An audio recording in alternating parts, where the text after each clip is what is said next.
একটা গ্রামের ভিক্ষুক অনেক দূর ভিক্ষা করতে যাওয়ায় রাত হয়ে গেল। তখন সে ভাবলো এখন তার বাড়িতে যাওয়া সম্ভব না, এখন আমাকে যে কোনো একটা বাড়িতে আশ্রয় নিতে হবে। তারপর সে প্রথম একটা বাড়িতে গিয়ে বললো, ও মা গো, তোমাকে বাড়ি একটু থাকার জায়গা হইব, আমি একটু শুতাম। তখন বললো, না বাবা, আমাদের বাড়িতে শেয়ানা মেয়ে আছে আর কোনো পুরুষ মানুষ নেই, তাই আমাদের বাড়ি থাকা যাবে না, আপনি অন্য কোনো বাড়ি দেখেন। যখন সে দ্বিতীয় বাড়িতে গেল তখন তাকে একই কথা বলা হলো, আমাদের বাড়িতে শেয়ানা মেয়ে আছে, কোনো পুরুষ মানুষ নেই, তাই আপনাকে থাকতে দেওয়া হবে না, আপনি অন্য বাড়িতে দেখেন। তৃতীয় বাড়িতেও ফকিরকে ঠিক একই কথাই বললো। ফকিরের মনটা অনেক খারাপ হয়ে গেল এবং সে দেখলো সামনে চতুর্থ একটা বাড়ি এবং সে মনে মনে ডিসিশন নিল, প্রতিবার তোমরা আমাকে কথার জালে ফাঁসিয়ে তাড়িয়ে দিচ্ছ, এবার আমি তোমাদের কথার জালে ফাঁসিয়ে তোমাদের বাড়িতে ঘুমাবো। এবার চতুর্থ বাড়িতে গিয়ে ফকির ডাকতে থাকলো, মা গো। তখন ভিতর থেকে একটা মহিলা বের হয়ে আসলো এবং বলল, জি ফকির বাবা বলুন। তখন ফকির বলল, আচ্ছা তোমাদের বাড়িতে কি কোনো শিয়ানা মেয়ে আছে? তখন মহিলাটি চমকে গিয়ে বলল, কেন?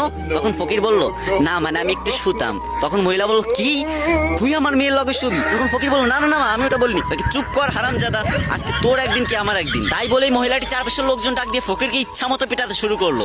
বেচারা ফকির অন্যকে কথার জালে ফাঁসাতে গিয়ে নিজেই ফেসে বসে থাকলো। ভাই তুমি যে মন খুলে হাসতেছো, রোদে মাঠের ভিতরে অনেক কষ্ট করে ভিডিওটা বানানোর পরে তোমাকে হাসাইছি ভাই, টাকা পয়সা তো চাচ্ছি না, কয়েকবার কপি লিঙ্ক করে দাও না, কথা দিচ্ছি এর পরবর্তীতে এর থেকে ভালো ভালো ভিডিও তোমাকে উপহার দেওয়ার চেষ্টা করবো ইনশাল্লাহ।